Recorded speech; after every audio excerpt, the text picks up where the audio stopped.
I recently redid my entire desk setup here, and in the process, I had to confront some very real truths, which sounds a bit dramatic, but things over here were getting just a little bit chaotic. Even though it was a very capable setup, the amount of just stuff, cables, peripherals, just overall friction in my workflow got to the point where it was really becoming a problem. And so I've completely redone everything, every part of this setup, every cable, every gadget and gizmo galore has been entirely reevaluated and in most cases removed. I got rid of most of my desk setup, and that was kind of the biggest lesson that I learned here, was that less is very much more. You might say that less is more is the lesson. Anyway, when I said that there were some harsh truths that I had to acknowledge, I did really mean that, especially as someone who likes to talk about gear and share gear and teach people how to use gear.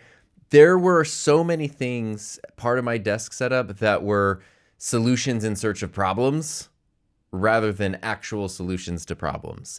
And I was just shoulding all over here with things that I felt I should have in my setup. Things like my Rodecaster Video, which is absolutely a fantastic device, one of my favorite tools ever.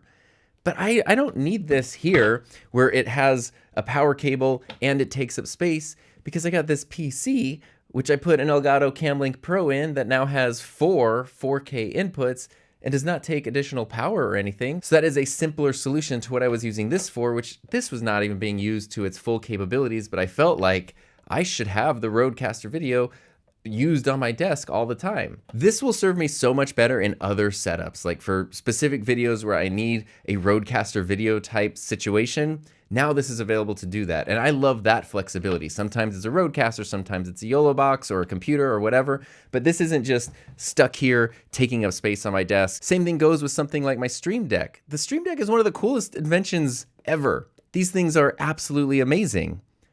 But the truth is, in my day-to-day workflow, I never use a Stream Deck. It's just, there were times in the past that I did, currently I don't. I do use them for certain projects. Sometimes I will create a setup for a podcast or a stream or whatever, and then the Stream Deck becomes incredibly helpful. It's much better for me to just put this away and then grab it when I need it, instead of having it always taking up space on the desk, a port on the computer, all that kind of stuff, just taking up clutter. So much clutter. And then by far the biggest change, or the most pervasive change, the PC, is the fact that I got my PC last summer, which I really love and I've been enjoying so much. So much so that I finally made the leap and just removed my M1 Mac Mini, my original base model M1 Mac Mini, which had been kind of the core of this setup since I got it 5-ish years ago. I took it out entirely. Again, something that I still want to find a use for elsewhere in other projects, other setups, but not something I needed here. And I was loving the PC so much that I just kind of found I wasn't using the Mac Mini as much. And so I decided I'm going to turn off the Mac Mini and see how long I need to go until I have to turn it back on for something. And I just never did. And it's not because I'm not using a Mac anymore. My main work computer is my MacBook Pro, which can very easily just be connected to my ultra-wide monitor here with a single Thunderbolt connector. And then if I want to edit on a big screen, I can do that super easily. But I can also edit and work wherever else I need to, because that's the benefit of a laptop. And this is also more powerful than my Mac Mini. So this is still my main computer, and then the PC kind of fills in all the gaps and is just really fun to use. But unlike the Apple commercials of like 20 years ago, where it was like PCs are super complicated and Apple makes everything simple, adding the PC simplified my setup like crazy, because it can just do so much and there's actually very few cables coming out of it. Whereas the Mac Mini, I also had to have a hub, and the hub had its own hub, and then there were cables. Just the amount of cables was just insane and ridiculous, and I would put my feet under my desk and they would get caught in cables, and no more of that. So what I have on my desk, obviously I have my PC. That is the core of this setup. How do you describe what a PC is? This is a 5-year-old gaming PC, and it's awesome, and I love it, and it works great. And then I have my 34-inch LG ultra-wide monitor. This is not a 4K monitor, but it works great, and I've had that for a very long time. And then I have a 27-inch HP Omen, which actually belonged to my wife, but it only has one input. It has one HDMI port and one display port, which is broken. It just never worked. We didn't realize that, so it was too late to exchange it. So she needed a monitor that had multiple inputs, so I kind of inherited this. And now that's my dual monitor setup, and these are just on an arm that is a dual monitor arm, which is really helpful. And behind the arm, that's where I just have my one little Thunderbolt cable. If I want to connect my MacBook, I can just bring out that cable, connect the MacBook, and I'm good to go. I've got my Rodecaster Duo, which is the perfect desktop audio interface. So I have one XLR mic connected at all times. Sometimes I'll add a second if I need to for a podcast or a stream or something, but it's also where I route all of my audio. So if I have games and system audio and video calls or Discord or whatever, I can, route them to all the different physical faders. It's something I still really love about the Rodecasters that have the physical faders, and why I just, I love the Rodecaster. So there will always be a Rodecaster in my setup somewhere. And I do have that running into these 3.5-inch Mackie monitors, which are great. I've had these for just over a year at this point, and they're pretty affordable. I think they're like $130, and they sound amazing, and they have Bluetooth connectivity, 3.5 millimeter RCA inputs. They have all kinds of different inputs, and they just sound awesome. I know sometimes the really serious audio people get mad at me for like where I have them positioned and stuff. I use these for listening, not for like hard work and stuff. So I have my Rode NTH 100 headphones just hanging on a headphone clamp over here on the desk, and those are kind of what I use most of the time when I need to do serious audio stuff. I have a little magnetic phone stand charger thing here, which I don't really need for my iPhone 17 that I just got because the battery's great, but that was really important when I had my old phone and the battery couldn't make it through the day. But it's still nice to have a stand to hold my phone up, and if the phone charges while I do that, all the better. And then I have this whole situation here, which is very, very fun. A while ago, I made a review on this keyboard, which is the Royal Kludge S98. I love this keyboard. It's fantastic. I had it set up as part of a setup in my wife's office, and I was using it with my Xbox and stuff. And then Keychron reached out and offered to send the Q12, which has a left-handed number pad. And sometimes people think that is very weird, but I'm left-handed. So it's really nice because finally, something for me, the left-handed person. But also, if you're using your mouse and you want to do it's just easier to like, I don't know, it just makes sense to me to have the number pad over here, and I really, really like it. And this keyboard has been great, and they happened to send it right at the same time I got the PC. So I was like, oh, great, this will just be my PC setup. This is a fully metal keyboard. It weighs like, I don't know, 70 or 80 pounds. Not really, but it is seriously like a 10-pound keyboard. Like, it is really, really heavy in an insane way. And then I have an MMO mouse here because kind of the same thing for gaming and stuff. I was using the Razer Naga V2 Pro MMO mouse that has all these buttons on the side. But then this became really great for work and productivity. Mapping these buttons to do actions in Final Cut Pro, something just fell off the mouse. And then using this with my MacBook has been awesome. So this kind of then became my MacBook's mouse. And I didn't want to have to deal with moving and switching and repairing stuff in here. I wanted everything to just be here. So I just bought a really cheap, this is like a $30 MMO mouse, but it has the buttons on the side, works really well. It's got fun RGB. And what I love about this is it's kind of what takes the place of a Stream Deck for me. I can map these buttons to do different things like switch scenes, switch cameras. Basically, a lot of the stuff I would use a Stream Deck for, I can just do right here. And so it's actually more practical because I'm probably using my mouse while I'm doing that stuff anyway, and now I can just click the buttons, and it takes up less space. And then this is something I really, really love. I found a company called Gutsy Aiden, and they are awesome. They make these really cool desk mats and mouse pads, and these are so insanely thick and high quality. And they have so many cool colors and patterns. Heather has like a pink and blue one. And then I have this one, which is an awesome desk mat. This is sort of like their standard size, but they make ones that are like as big as this table too. They're huge, it's crazy. And this is definitely the best desk mat I've ever used. And for YouTube, it's also great because it looks amazing for top-down shots. So it's a multi-purpose thing, and I kind of want to get some more colors of these. And then the other thing that I have here that I didn't mention is my YoloCam S3. So if I don't want to use the big camera and I just want to use a simple webcam, I've got the YoloCam sitting there just because I know that in any lighting condition, no matter what, this camera is going to look good. It's just such an amazingly high quality webcam. And for $200, it's like the best webcam you can get if you don't need like PTZ functionality and all that. Now, even though this is not my main filming setup, I do want to make sure that it's always ready to go to record a video, do a stream, do a video call, podcast, whatever, without having to set up other cameras and lights. So that is based around this, the Elgato Wave Arm Pro, which is clamped to the side of the desk over there. And this is, my favorite low profile arm because it has the pneumatic tube on the top, so it's very easy to position. I currently have the SM7B on here, which I swap out the mic all the time. So the mic changes very often, but it's been the SM7B for a while because it's just such a darn good microphone.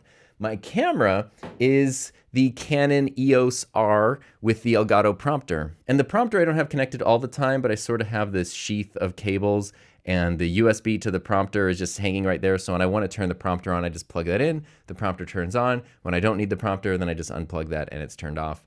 And I just don't need it on all the time if I'm not using the camera, so that's kind of there. The EOS R works great, even though it's a 1080 camera, not a 4K camera.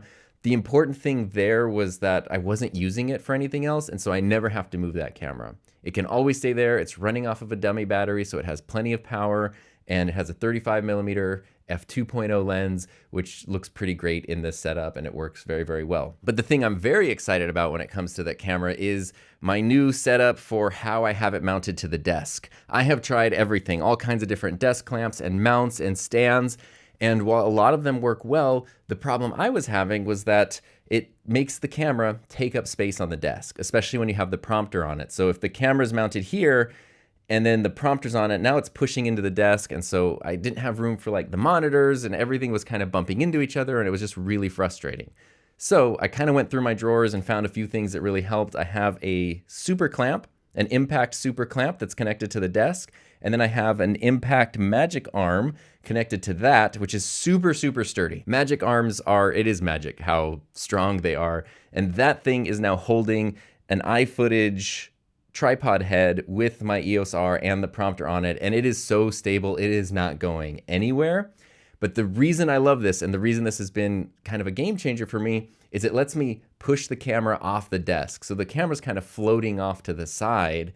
It's not taking up any desk real estate. So now I have room for monitors and all that stuff. Basically, it gave me a huge chunk of desk real estate back. So by getting rid of all the peripherals I wasn't using, by getting rid of all the cables I wasn't using, and then by pushing the camera off the desk, it has freed up so much space here. And that's it. So the core of this is I've got my computer and my monitors, mouse and keyboard, pretty simple, audio interface, camera and microphone. So everything has a very clear purpose, and everything is used on pretty much a daily basis. And I think that is really important. And the other thing that I changed is this right over here is this light setup here. I actually swapped out multiple Nanlite Pavo tubes, which I love, and it's not like I got rid of them. Now I can just use them for other things, but I had several Pavo tubes kind of mounted here, and they work great, except there's no way to put them on a remote because they have built-in batteries. So there's no way to like easily remotely turn them on or off. You have to physically flip the power switch. And for me, that meant I had to literally crawl under the desk and like contort my arm like I'm trying to go up, one of those like claw grabber machines or whatever. It's like if you're trying to reach in and grab something from the claw grabber machine and try to like flip the button and do that. And that is so impractical, especially, it's just impractical, period. But there have been times where like I have an injured shoulder or hurt arm or something, and now I have to try to crawl, and it just does not work. It got to the point where every time I needed to turn on my lights, I just started dreading it. So I replaced multiple Pavo tubes with just this one Govee light strip, which I really like because it can be any color, it's RGB, and I just have a little remote for it so I can turn it on super easily. And then I have several settings. So by default, it goes to crazy RGB because I like that. But if I want to film something and I don't want to, have crazy RGB, I can push a button and it goes to just, kind of regular light. It's just, I've had a light back here for a long time, and I like the way that it brightens up the corner, so it's not just a dark corner. And then if I want to go back to RGB, I can just push a button, and it does this really cool animation effect where it like shoots up the RGB. That's fun. And of course, it could be any other color, and it can even go with audio, which is kind of cool, so it flashes with that. And it only takes one plug. So I got rid of every Nanlite had not only a plug that it took up, but also a big power brick and long cables because they're pro level lights. And so I got rid of like 3 of those whole setups, which freed up just so much space under the desk. So I no longer trip over cables. I no longer get my feet caught in cables. There's nothing on the floor down here. It's just open space. It's fantastic. And as I was editing this, I noticed the desk felt a little bit dark, so something I added was a light strip around the back edge of the desk. I've tried different versions of this in the past and nothing has really lasted, but this, I think, is the final solution. It's a Govee light strip, and it has a diffuser on it, and it also is super strong. It's made specifically to go around corners, and of course it can then be adjusted to be any color you want, any scene you want, and it can also be connected to the remote control I already had for the other Govee light. And this just kind of fills in that whole corner without it looking sort of dark and oppressive. It looks impressive instead of oppressive. And then for a long time, I've had my other little remotes, like I have a remote for my camera, I have a remote for my other studio lights, and I just put little magnets on the back of these, and I can just stick them to the desk, which I guess I didn't mention because I've talked about desks many times throughout the years, but this is still just the same Home Depot Husky workbench that I've had forever. So it's not even really a desk, it's a workbench, but it's so solid and it just works so well. And that's pretty much it. I do still have a Pavo tube right here that is behind this blue thing that just kind of offers some fill light there, so that works. And that's very easy to reach to turn on and off, so that's been no problem at all. And all of this is running through my UPS for power, my universal power supply, so that way it regulates currents if there's surges or whatever as a surge protector, but it also is, if there's a power outage, it can keep things going at least long enough to shut everything down properly so that nothing gets damaged. I added that several years ago. It's one of those things that probably sounds like one of the least exciting upgrades you could have, but it's a very huge quality of life update to not have to worry about power outages or anything like that. And I have it mounted to a PC holding rack. So it's a small rack that's designed to hold like a small PC tower, and it just fits the UPS perfectly. And all of the cable management under the desk, I just got these hanging bins from Amazon that just kind of hold the power adapters and the cables and all that. And I tried to keep things organized with Velcro clips or even some of those kind of like sleeves that can go over groups of cables to just keep things very neat and very clean. And this has been this way for a while, so I wanted to use this for a bit before I talked about how great it is. But I've had this set up in this configuration for a while. I've been able to maintain it. I haven't had to add cables or stuff, and it has been awesome. So I wanted to share that with you, especially because in the world of audio, video stuff, podcasting, streaming, it's so easy to find yourself overwhelmed and overloaded with gear. Sometimes it's gear you need, and sometimes it's gear you feel like, I should have this, or I could use that one thing every once in a while, but when I don't use it, it's just gonna take up a giant space on my desk. Strongly encourage you to reevaluate things that you bring into your setup. Maybe they can be better used elsewhere. Maybe you don't even need them at all.